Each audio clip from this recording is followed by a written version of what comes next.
there, everyone. It's Kelly from Kelly's Astrology here. Today's video includes 3 tips for how to make the most of Jupiter in Pisces. So if you're excited that we're back, if you're looking forward to this video, go and hit that like button, subscribe to my channel. Let me know in the comments below what you're looking forward to with Jupiter in Pisces. So as many of you no doubt know, astrologers have been very excited about this transit for some time. And we've got really 3 different periods where Jupiter will be in Pisces. We have a couple of months in the middle of 2021. We have about 4.5 months at the start of 2022. And we have a couple of months again at the end of 2022. So there's 3 different iterations of Jupiter in Pisces. The most important one where we get the full strength, the maximum impact of Jupiter in Pisces is going to be those first 4.5 months of 2022. So how Jupiter in Pisces affects each of our charts is going to be different depending on where Pisces is in your chart. So let me know in the comments below what house Pisces is for you personally. It'll also depend how important Jupiter is in your birth chart. So Jupiter in Pisces is considered technically a really good placement for Jupiter.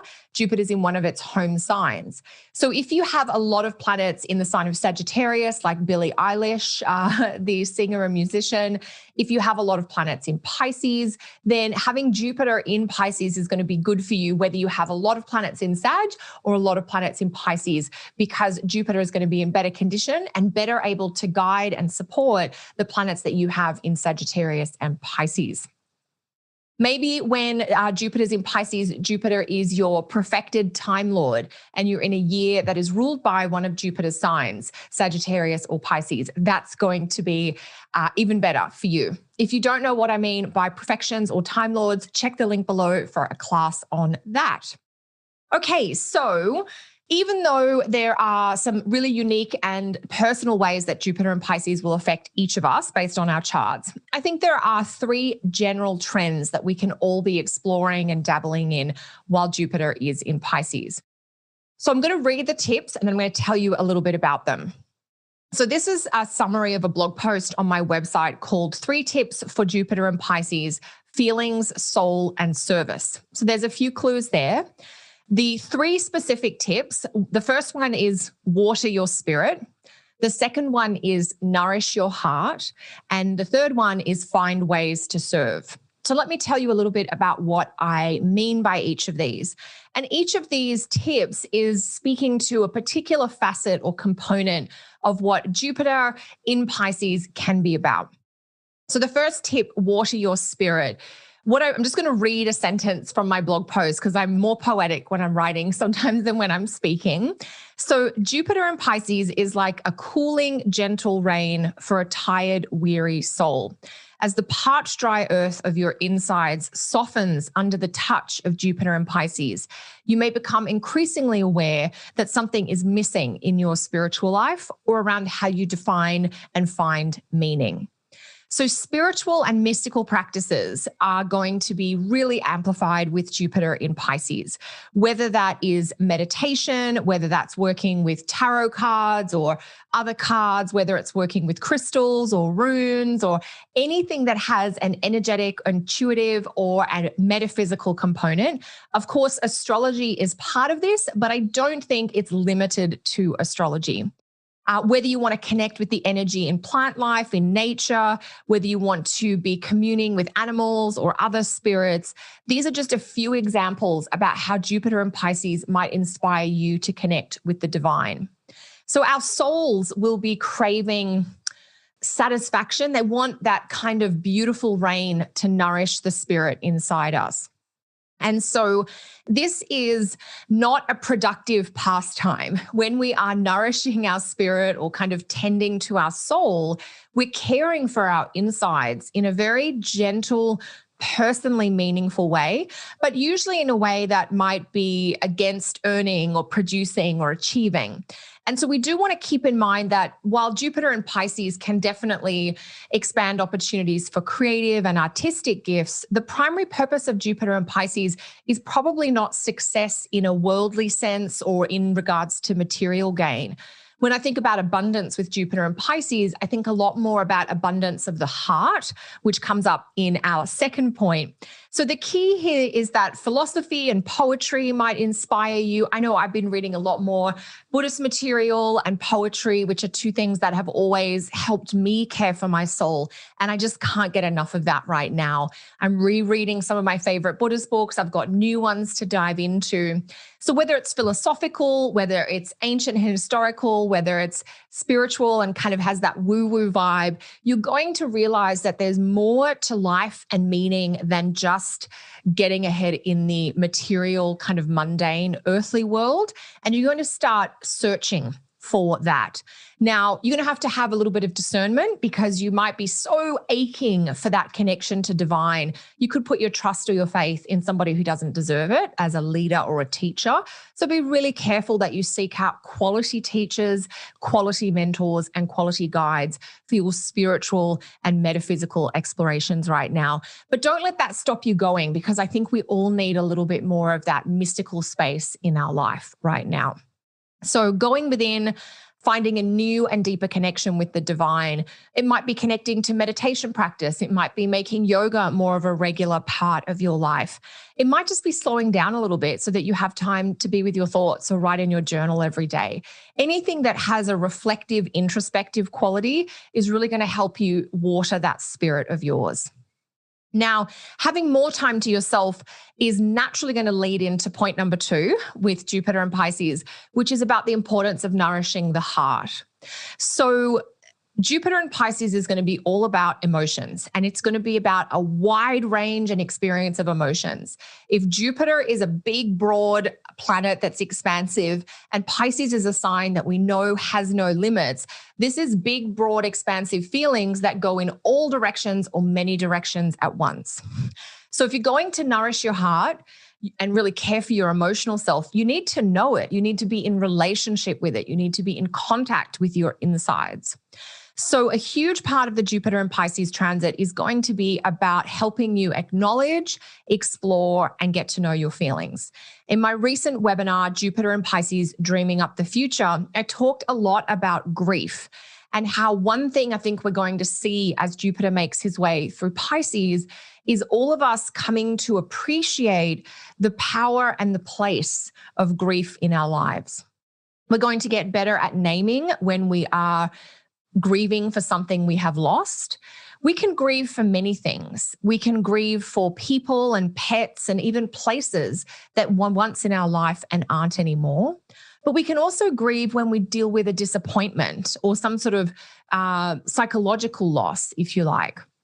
Grief isn't the only emotion that's going to come up, but I think the idea of, Jupiter and Pisces inviting us to explore the full breadth and depth of all of our feelings, the happy and good feelings, as well as the sad and uncomfortable feelings. If you want to nourish your heart, you have to know what's in there. You have to know where the sad soft spots are and where the joyful bright spots are. And if you don't have any idea what I'm talking about, you're going to make space for this while Jupiter's in Pisces. Some of you, this idea of being in touch with your feelings is going to be a completely new concept, but maybe some of you already have a practice of noticing and identifying your feelings.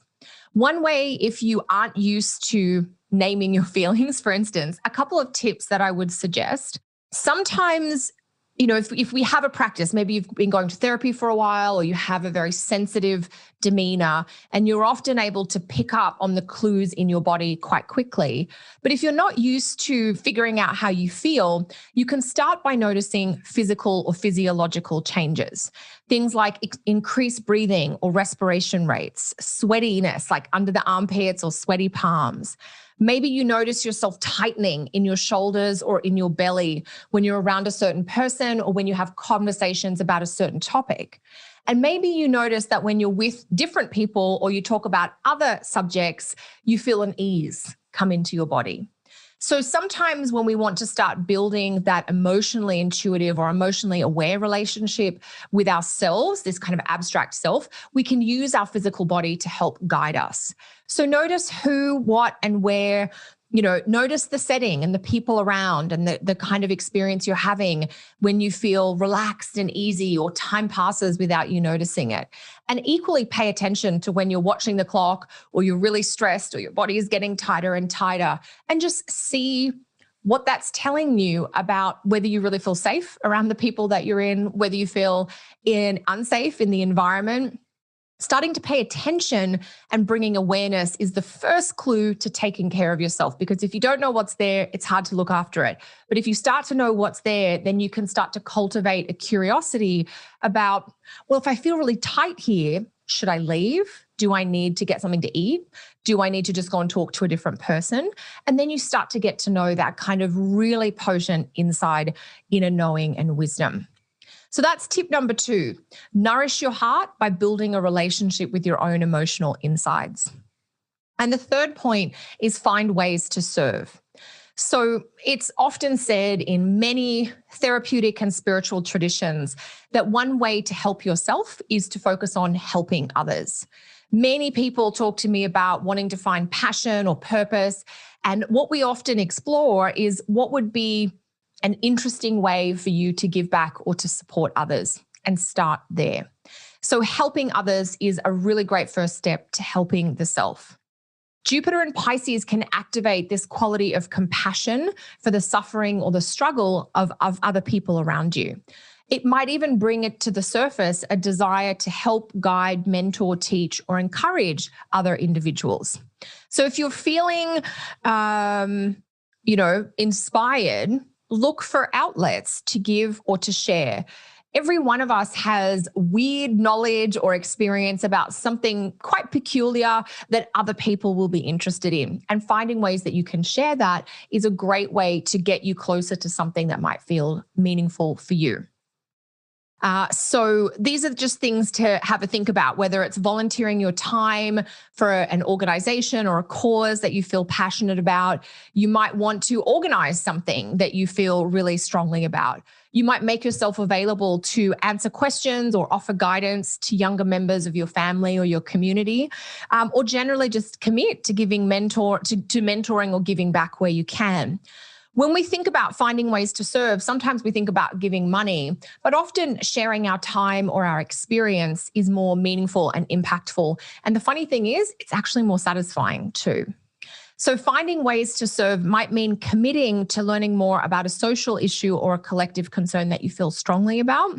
There are so many areas of need out in the world that it's not up to you to solve everything, but there's probably one or two missions or causes or organizations that are speaking to something that maybe you've experienced that you want to help other people through, or that maybe you just feel really touched by and you want to support in some capacity.